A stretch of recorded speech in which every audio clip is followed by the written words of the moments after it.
Debuting in the year of my birth, 1984, Nightmare on Elm Street helped breathe fresh life into a slasher genre that was beginning to show signs of rust. Wes Craven's unique vision of a maniacal madman who is both scary and twistedly funny, who could haunt you in your dreams and then kill you, changed the rules of horror and made a generation of moviegoers afraid to fall asleep.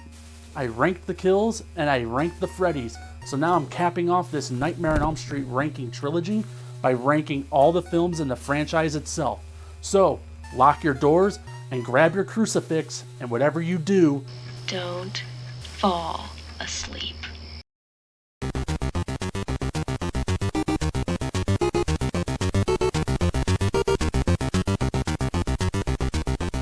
Coming in dead last is Freddys Dead, The Final Nightmare. Freddys Dead is the equivalent of taking a fat, stinky dump on a day-old steak. And what I mean by that is by this point in the series had more or less reached its tipping point because they kept pushing that envelope further and further. But instead of trying to reel things in and get back to basics, so to speak, they just yeeted right into a brick wall of suck. And it was the final death nail in the coffin of the franchise to that point. Yeah, well, the map says we're fucked. The film itself is played more for laughs than scares. The gimmick 3D effects are extremely dated, even for the time, and are laughably bad.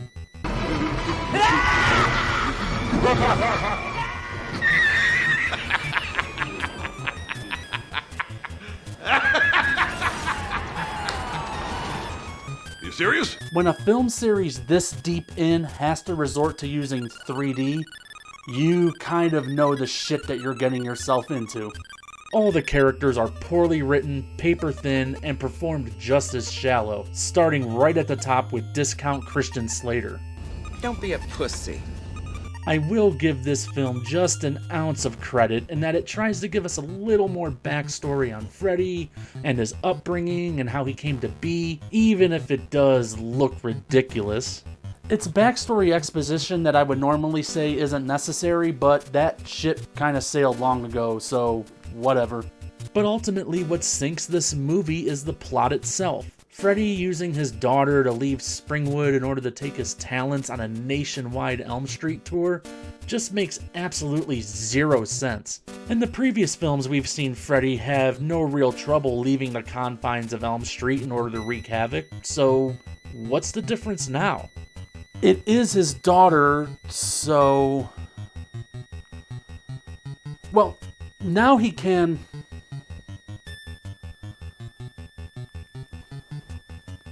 F*** it, I got nothing. Freddy's Dead is a shit show and an embarrassment to the character of Freddy Krueger himself. It has the germ of an interesting concept, but it's handcuffed by lazy writing, lazy acting, and lazy direction. And when you got that triple crown of crap working against you, it's hard to come back from. Thank you, fuck you, bye, boom. Coming in at number 8 is the 2010 remake. Or as I call it, Jumpscare on Suck Street. Because if there is one thing this movie abuses the hell out of, it's the goddamn jump scares. Plus, most of them are like poorly telegraphed wrestling moves that you could see coming from a mile away. But the movie itself is just a slog to sit through. It's very similar to that other Platinum Dunes remake in that it has all the shiny bells and whistles, but lacks any real substance. All the characters run together and look as though they were all ripped out of a My Chemical Romance music video, and they have no discernible qualities or traits that make them stand out as individuals. And because of that, there is a lack of creativity in the kills because there are no personality quirks for Freddy to exploit in his victims. Part of the fun of Freddy is the sort of cat and mouse game he plays with his victims and the psychological harassment and torture he puts them through by exploiting like a character flaw or a weakness that they have. In this remake, they really don't do any of that. Plus, the CGI used in a lot of this thing borders on mediocre to really f***ing bad. Compare this shot in the original, where all they used was a light and some spandex, to the one in the remake which uses CGI. And in comparison, the remake looks like wide open ass. Now, in terms of how this movie handled Freddy as a character, it's not horrible, but much like the rest of the movie, it's pretty dull and forgettable. But the biggest sin, I believe, is what they do with his origin. In the original, Freddy was a child murderer, and everything in the original perfectly set up his character, from his origins, his motivations, even right down to why he uses his finger knives, as that was his method of choice to murder children. But in the remake, he's just a molester, so... And look, it's not that it doesn't make sense, and you can even infer him being a molester in the originals based upon his perverse nature, but it's never outright addressed, and they kind of let the viewer draw their own conclusions. Here, it's so overt that it just feels lazy. Had they still had him as a child murderer who also molested his victims, I would cut it maybe a little more slack, but just being a molester doesn't really do much to explain why he kills kids as a dream demon. Now, before a lot of you jump on me and say, well, he's killing the kids as part of his revenge, I get all that. I'm just saying I think the way this movie handled it is really, really stupid. Overall, this movie is shit, but it's not unwatchable. It looks really nice and has some pretty cool real world to dream world transition effects, but like I said earlier, the movie is just lazy and unremarkable, and I'd hate to say it, but there is a reason why we never got a sequel and why it's been 10 years and counting since we've gotten another film in the series. It's official. You suck. Coming in at number 7 is Nightmare on Elm Street 5, Dream Child. This was so damn close to being number 8 on my ranking that the only reasons that I put this above the remake were Robert as Freddy and the kills. Other than that, I feel like this is pretty on par with the remake in terms of badness. Dream Child really did mark the beginning of the end of Freddy and the franchise as we knew it. The idea of Freddy using the unborn child of Alice as a means to be reincarnated into the real world, while batshit insane, is pretty clever and cool. But it all feels sloppy and haphazardly thrown together. And plus, what's with Freddy's constant obsession with wanting to get back into the real world? In the dream world, he has unlimited power and is pretty much invincible, where in reality, in the real world, he's pretty vulnerable. This sort of plot thing that they've done throughout the series has never made sense to me at all. And outside of Alice, the characters here are all painfully stock and cliche, and their weaknesses that Freddy will eventually exploit to use against them are all blatantly telegraphed, which by this point in the series isn't anything new, but here I feel like it's just too on the nose. But like I said earlier, the only two things this movie really has going for it are the kills and Robert himself. Freddy here is a giant cornball, and Robert really does chew the scenery every chance he gets. But unlike Freddys Dead, it never feels like the film pushes Freddy off that cliff. But it does take him pretty close, however. Bon appetit! But there is still just enough menace that it just barely saves the character from being a complete disaster. But beyond how Freddy was written, Robert really does bring the goods, and for better or for worse, he does make the movie entertaining. And I failed to mention this in my Freddy ranking, so I'm gonna mention it here. If there is one thing this series does, and does consistently well, it's find lame ways to kill off Freddy. And him being killed in this by being thrown up on and then turned back into a baby and sucked back into the womb of his ghost mother might just take the taco for the worst. Yep. Coming in at number 6 is Freddy vs. Jason. This movie was 10 years in the making, and it was worth it.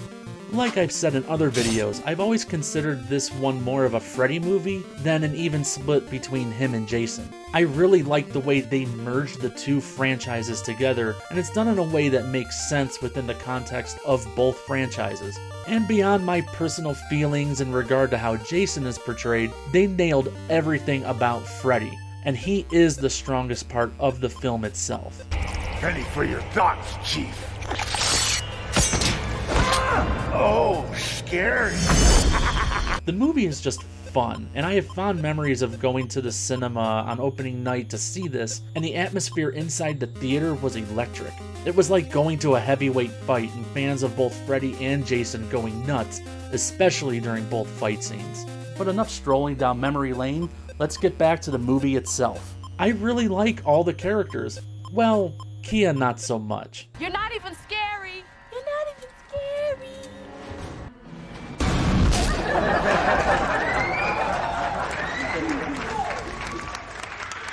But the one that stands out the most for me is Mark. I love the backstory with his brother being killed by Freddy and how that has affected him and his psyche, and how in an effort to stop the spread of Freddy, both him and Will are locked away at Weston Hills by Laurie's father. Plus I love his dream sequence death. It's all classic Freddy and classic Nightmare on Elm Street. And like I said before, this movie handles all the nightmare stuff really well. And maybe that's because between the two, Freddy is a little bit more interesting of a character, so you have a little more room to play around.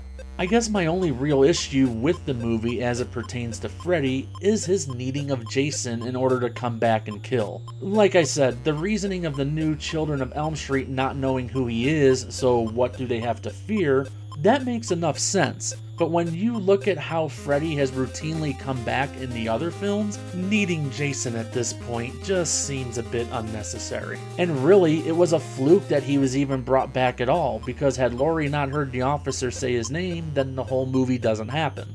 And really, now that I think about it, Mark does do a lot more to spread the fear of Freddy than Jason ever did in the movie. So you know what? I take back all those nice things I said about Mark. F you, Mark. I'm fine with that. Coming in at number 5 is Nightmare on Elm Street 4, The Dream Master. Nightmare 4 sits right here on my ranking because I believe it is the perfect middle-of-the-road Nightmare on Elm Street movie. In comparison to the other films that came before and after, Dream Master feels very paint-by-numbers safe. It didn't try to push any creative or narrative boundaries. By this point in the series, they knew their lane and they stuck to it. Plus, I like that they continued on from the events of Dream Warriors by integrating new characters like Alice and Dan in a sort of passing of the torch fashion. Although I really don't like how they unceremoniously killed off the survivors from Dream Warriors. I mean, we all knew they had to go at some point, but I kinda wish they would have drawn it out a little bit more instead of knocking them off so early. Plus, having Joey and Kincaid so quick to dismiss Kristen and her fears of Freddy returning always annoyed me. I mean, it is set up that her pulling them into her dreams has become kind of a regular occurrence, so I get their frustration. But hey, assholes, you just went through a life-threatening and traumatic experience in the last movie. I think the least you can do is just humor this poor girl. And speaking of Kristen, I think Tuesday Night gets too much shit from fans. Her performance is fine. It's just hard to follow Patricia Arquette. But that's not her fault. She was hired to do a part, and I think she did well. Plus, she gave us a pretty badass song as well.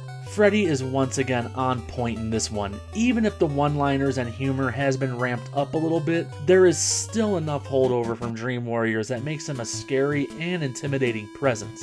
Plus, this entry has arguably some of the best combination of creative kills, from Debbie's cockroach transformation to Freddy sucking face with Sheila. Sheila. This movie has everything you want, even a dog pissing fire. See why 4 out of 5 women recommend Azo bladder control to help control the urge all day and all night. My only real gripes with this movie are, like I mentioned before, how they killed off the Dream Warrior kids, and also how they killed off Freddy, which I elaborated on in my Freddy ranking video if you want to go check that out. But I also feel like the plot and pacing of this movie sort of meanders along. There isn't a true gradual escalation. It sort of pussyfoots around for an hour before sprinting to the finish line in the last 10 minutes. But I still have a great time watching this movie, and I think it's a pretty solid entry. Coming in at number 4 is Nightmare on Elm Street 2, Freddy's Revenge. This is, without question, the most underrated film in the franchise. Freddy's Revenge marks one of the darkest entries in the franchise. Freddy himself is menacing and intense, and pretty humorless. I do think maybe they went a tad too dark with him, but I still love it. This entry has one of the gnarliest dream sequences, plus Freddy wrecking a teen pool party like an enraged boomer.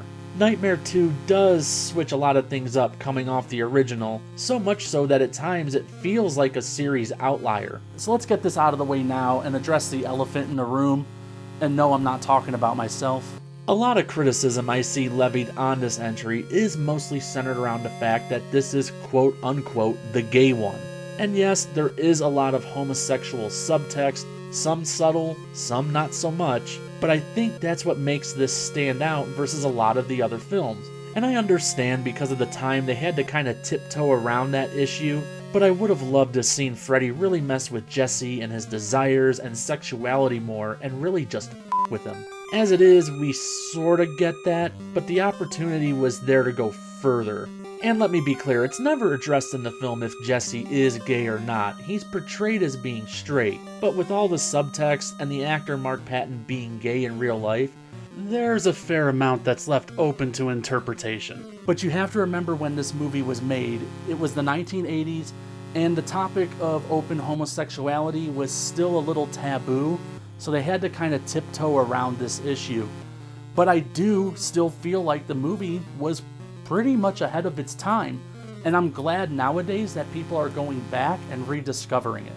But this just barely misses out on my top 3 for the fact that, much like Dream Master, the movie just sort of plods along without any real escalation towards a climax. Plus, Freddy's desire to be in the real world makes little to no sense, and then him ultimately being killed by love is pretty stupid, which in itself is a contender for weakest death in the franchise. Freddy's Revenge is the one film in the franchise that my opinion on has really dramatically changed from when I was little to now as an adult watching it. And I think I appreciate it a lot more in that regard. So if you're anything like me and you really didn't like this movie when you first saw it, I suggest maybe going back and revisiting it, and you may get something new out of it. Jesse, it's okay. It's all over.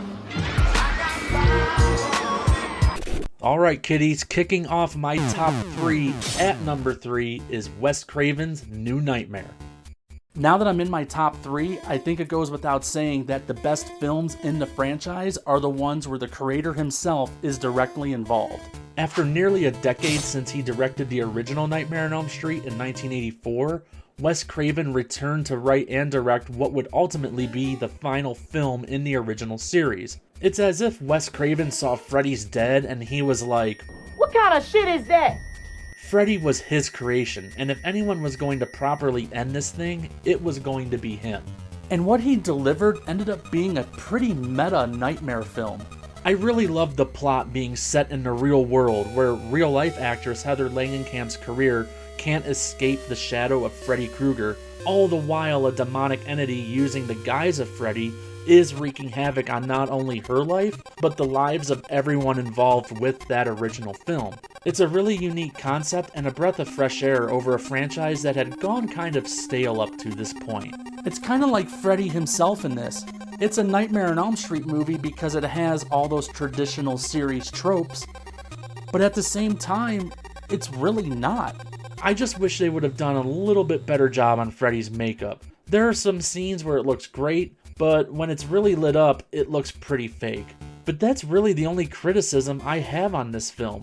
I love it. I love all the connecting threads back to the original movie, especially during the final battle. Robert kicks ass and made Freddy scary again, and it's the perfect send-off to the Nightmare on Elm Street franchise from its creator, Wes Craven. Fuck you! Stone Cold Freezer! Coming in at number 2 is the original Nightmare on Elm Street. It may not be my personal number 1, but it's without a doubt a masterpiece of modern horror. Nightmare on Elm Street slashed its way to the forefront of horror in 1984 and never looked back. The story itself on the surface reads like any typical slasher flick. Teenagers in a small Midwestern town are terrorized by an unkillable boogeyman. Simple enough, right? But wait!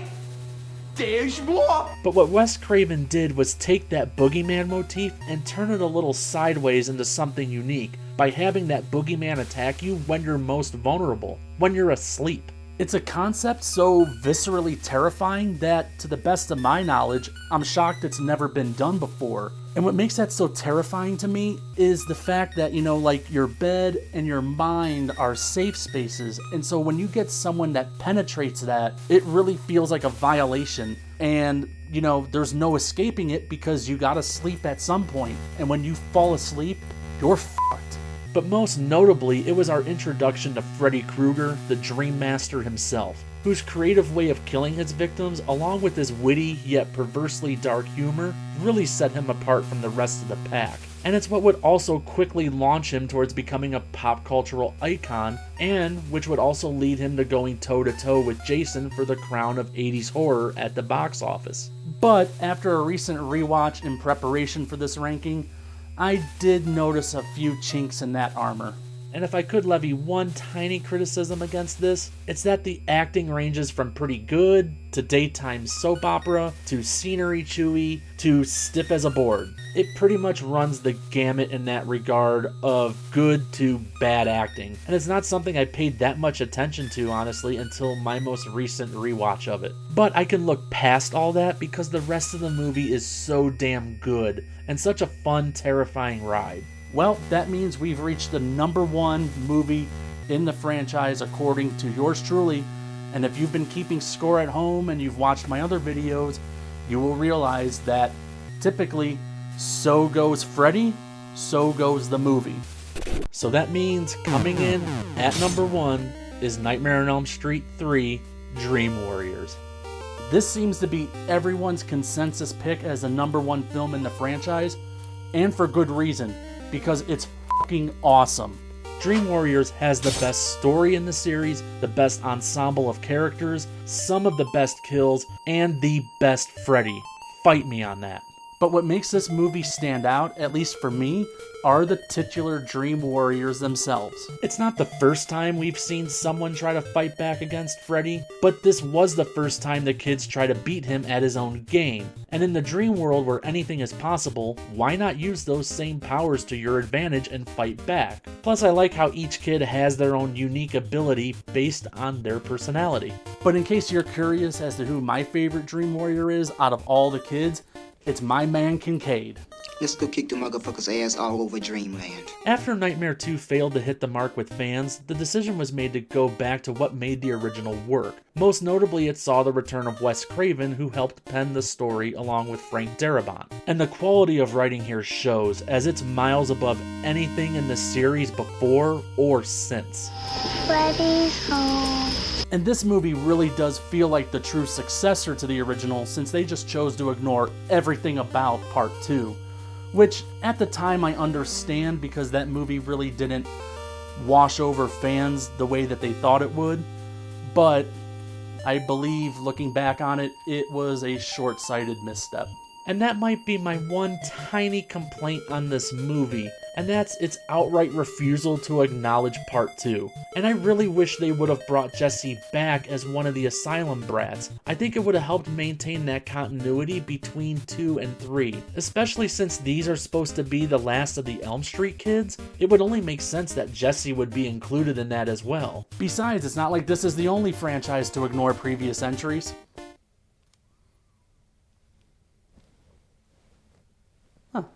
Where the hell's Roy? That was his cue.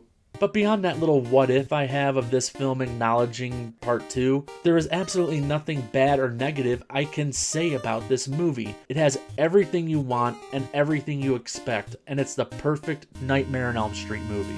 Well, kiddos, that completes my Nightmare on Elm Street ranking trilogy. Do you guys agree or disagree? Please post your franchise rankings in the comments below and let's discuss. But for me, it's time to get the hell out of Dream World.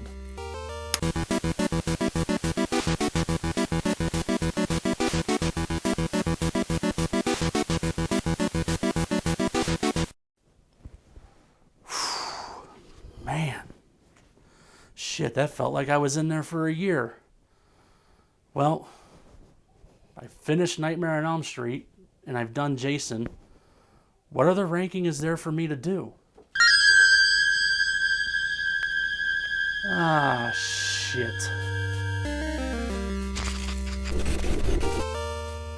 It's backstory exposition that I would normally say, fuck. Part of the fun of Freddy is the sort of blah blah fuck. Part of the fun of Freddy is the cat and mouse game he likes to play with his victims, where he sort of has a weakness, and no, he doesn't have a weakness, his fucking victims have a weakness. This was so This was so damn close to being number 8 on my list, but what I feel... No. This was so damn close to being number 8 on my ranking that I feel... Why do I keep saying that I feel? This movie was 10 years in the making, and it was worth it. No, that was bad. Nightmare 5 sits right here. No, it's 4. Although I really don't like how they unceremonious... My only real gripes with this are, like I mentioned before, about how they killed off the Dream Warrior kids, and how they killed Freddy, which I elaborate